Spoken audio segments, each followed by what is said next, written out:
Hello story lovers, welcome back to my channel Prema Pallaki part 59.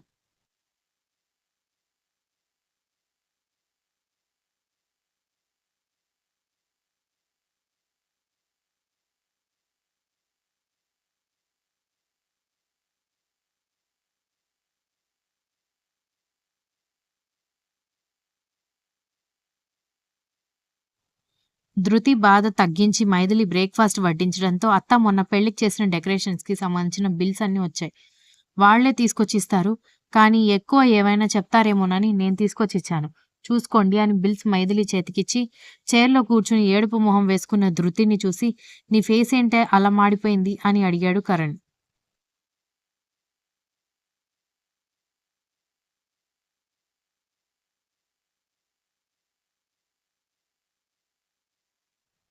నీకెందుకు పని చూసుకో అని ప్లేట్లో ఉన్న బోండా పని పట్టింది. దీన్ని అని తిట్టుకుంటూ అలాగే కూర్చున్నాడు కరణ్. ఎందుకే వాణ్ణి చూస్తే చాలు ఎక్కడా లేని చిరాకంతా నీ మొహంలోనే ఉంటుందని కూతుర్ని కసరి కాఫీ తీసుకొచ్చి కరణ్‌కిచ్చి టిఫిన్ తింటావారా అని అడగడంతో లేదత్తా నేను ఇంట్లో ఆల్రెడీ తినేసొచ్చాను.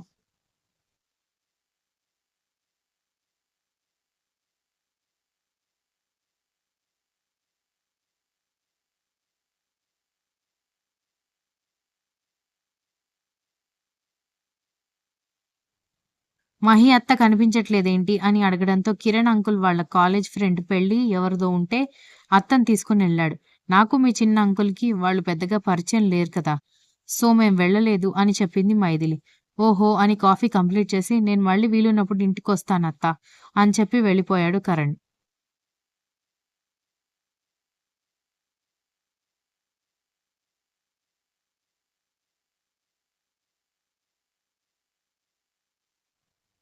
కరణ్ చాలా మంచి పిల్లాడు. తల్లి, తండ్రి ఆరోగ్యం బాగాలేదని ఇష్టం లేని పనిని బాధ్యత తీసుకొని దాన్ని డెవలప్ చేయడం అంత ఈజీ కాదు. అర్థం చేసుకునే అమ్మాయి వస్తే బావుండు అంది మైథిలి. ఎలాంటిదొచ్చినా ముందు వీడి తిక్క వేషాలు భరించలేక పారిపోతుందని ధృతి చెప్పేసరికి Dhriti you are crossing your limits. అసలు ఎందుకు కరణ్ అంటే నీకంత కోపం? నిన్నేం చేశాడతను? అన్నయ్య బెస్ట్ ఫ్రెండ్ అంటే అతను కూడా అన్నయ్య ఏజ్ ఉంటాడు. అన్నయ్య అని పిలవకపోయినా కనీసం రెస్పెక్ట్ ఇవ్వాలి కదా అంది మైథిలి కోపంగా.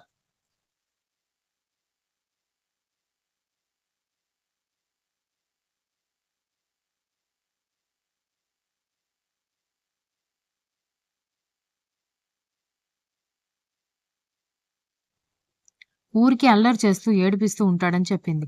వంశీ కూడా సత్యని అల్లరి చేస్తాడు. అలా అని నీలాగా ఇష్టం వచ్చినట్టు వాడు, వీడు అంటూ సత్య ఎప్పుడు అన్నయ్య గురించి మాట్లాడడం నేను వినలేదు అంది.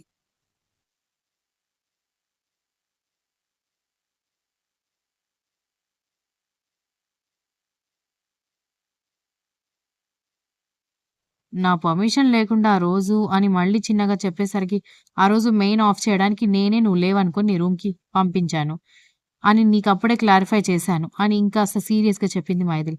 ఇక ఏ రీజన్స్ చెప్పాలో ధృతికి అర్థం కాకపోవడంతో, శక్తి బావ పెళ్ళికి ముందు మీ అందరి గురించి ఇంతకంటే ఘోరంగా మాట్లాడేవాడు ధృతి అని గుర్తు చేసింది మైథిలి.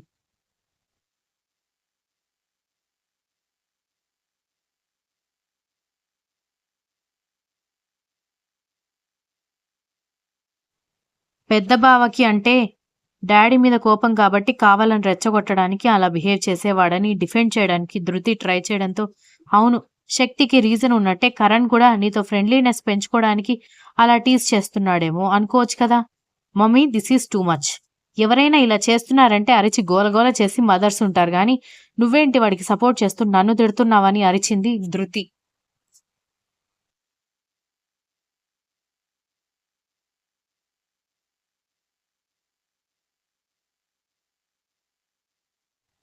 ఒకవేళ నిన్ను అల్లరి పెట్టింది బయట పోకిరి వెధవలైతే నువ్వు చెప్పాల్సిన అవసరం లేదు. నేనే చెప్పుతో కొడతాను. కానీ అతని గురించి నాకు తెలుసు. చిన్నప్పటి నుంచి మీ అన్నయ్యతో సమానంగా మన ఇంట్లో తిరిగినవాడు కాబట్టి అతని మెంటాలిటీ నాకు తెలుసు. పైగా నిన్ను సరదాగా ఏడిపించడం కూడా నేను గమనిస్తూనే ఉన్నాను. అతను నవ్వు తెప్పించేలా ఉంది కానీ లిమిట్స్ క్రాస్ చేసినట్టుగా ఏమీ లేదు. ఇంకెందుకు కోపడాలి? ఇంకెందుకు గొడవ పడాలి? అని చెప్పింది మైథిలి.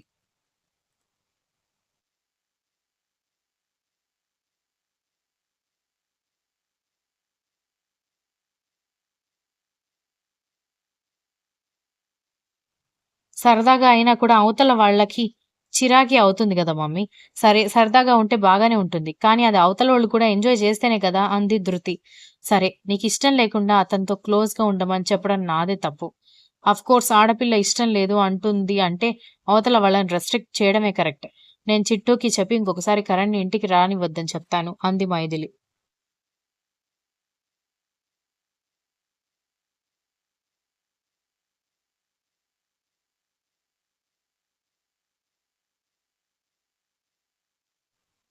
మమ్మీ అంటూ ధృతి ఆశ్చర్యపోయేసరికి ఏంటి నువ్వే అంటున్నావు కదా! ఒక తల్లి ప్లేస్‌లో ఉన్నప్పుడు అలాంటి వాళ్ళని రెస్ట్రిక్ట్ చేయాలని. సో, నేనదే చేస్తున్నాను అని వెంటనే చింటూకి కాల్ చేసి విషయం మొత్తం వివరించి పాపం వాడు ఫీలవుతాడని నాకు తెలిసినా మన మీద వాడికి సపోర్ట్ చేస్తున్నామని నీ చెల్లెలు ఫీలవుతోందిరా. సో, కరణ్‌ని నెక్స్ట్ టైమ్ నుంచి ఇంటికి రావద్దని చెప్పు. ఏ అకేషన్‌కి కూడా మనం పిలవాల్సిన అవసరం లేదు అంది.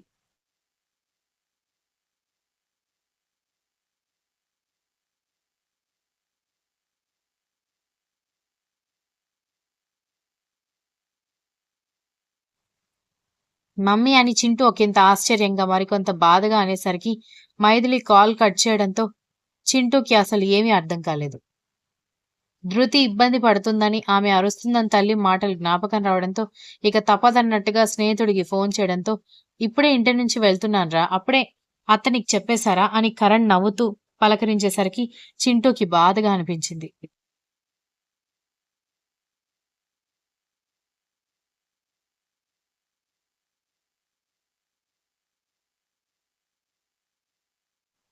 సారీ రా అని చింటూ బాధగా సమాధానం ఇవ్వడంతో, "నువ్వేం చేశావని ఇప్పుడు సారీ చెప్తున్నావని" కరణ్ సడన్ బ్రేక్‌తో కారాపేసి అనుమానంగా అడిగాడు. దాంతో ఇంట్లో జరిగిందంతా చెప్పి, "నువ్వు ఇంకొకసారి వచ్చి ఇన్సల్ట్ అవ్వడం ఎందుకురా?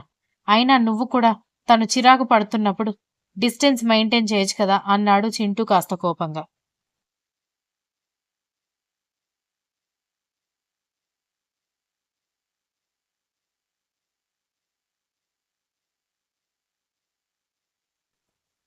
నేను పెళ్లి ఇంట్లో సరదాగా ఉండాలి కాబట్టి సరదాగా ఉన్నాను అని ఇష్టం అని చెప్పాలనున్నా ధృతి చిరాకు పడిందని అనేసరికి అతనికి చెప్పబుద్ధి కాలేదు. సారీరా ఏమనుకోకు అని చింటూ అనేసరికి ఒక అన్నగా, ఒక తల్లిగా నువ్వు ఆంటీ తీసుకున్న డెసిషన్ కరెక్ట్. ఇంకోసారి మీ ఫంక్షన్స్‌కి మీ ఇంటికొచ్చి నేనెవరిని ఇబ్బంది పెట్టను అని చెప్పి వెంటనే కాల్ కట్ చేయడంతో చింటూ ఫోన్‌తో ఫోర్ హెడ్ మీద కొట్టుకుంటే కరణ్ కళ్ళల్లో నుంచి అప్రయత్నంగా కన్నీళ్లొచ్చాయి.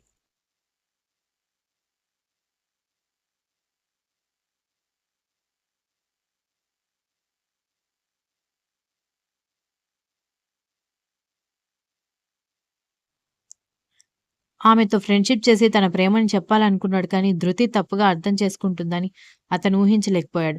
నీరసంగా కార్ డ్రైవ్ చేస్తూ ఇంటికెళ్ళేసరికి హాల్‌లో కూర్చుని న్యూస్ చూస్తున్న తండ్రి ప్రభాకర్ కొడుకుని గమనించి, "అంకుల్ వాళ్ళెలా ఉన్నార్రా? ఇండియాకొచ్చాక ఒక్కసారి కూడా పలకరించలేదు. ఒకసారి నన్ను తీసుకువెళ్తావా?" అని అడిగేసరికి కళ్ళు గట్టిగా బిగించి, "మీరు కూడా ఇప్పుడే అడగాలా డాడీ?" అని చిరాకుగా అరిచేసరికి ఆశ్చర్యపోయాడు ప్రభాకర్.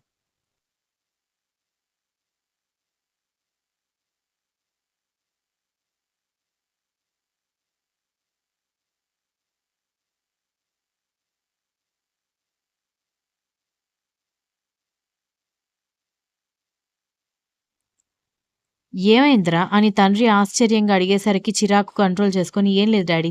ఏదో బిజినెస్ టెన్షన్ వల్ల మీ మీద అరిచేశాను. I'm very sorry. నాకు కాస్త ఆఫీస్‌లో ఇంపార్టెంట్ మీటింగ్స్ ఉన్నాయి డాడీ. ఒక 6 మంత్స్ వరకు నేను అస్సలు ఫ్రీగా ఉండలేను. నేను ఒకసారి చింటూతో మాట్లాడతాను. మీరు, అమ్మ కలిసి వెళ్ళండి. డ్రైవర్ మిమ్మల్ని జాగ్రత్తగా తీసుకెళ్తాడని" మరో మాటకి అవకాశం ఇవ్వకుండా రూమ్‌లోకెళ్ళిపోయాడు.